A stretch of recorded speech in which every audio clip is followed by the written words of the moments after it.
السلام عليكم حبايب قلبي، شلونكم زينين؟ ان شاء الله بخير.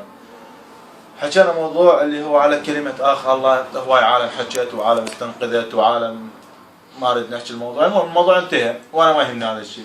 اكو موضوع الاخ اللي هو يتعلق بمحافظات الجنوب، يعني بس الجنوب، لان باقي المحافظات لا شوي، يعني اكو ناس مثقفة وهم اكو هناك، يعني هي كل محافظات العراق.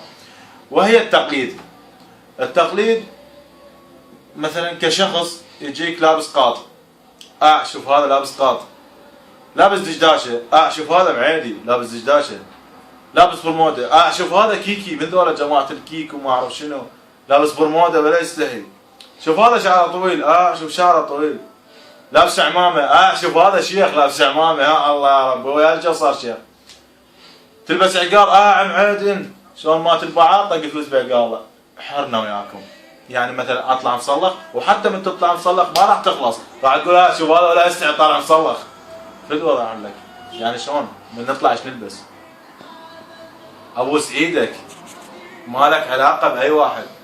الله سبحانه وتعالى شو يقول انا ما تصير براسك شيخ او فد شيء، لا، انسان حالي من حالك، بس اكو شيء اسمه عليكم بانفسكم.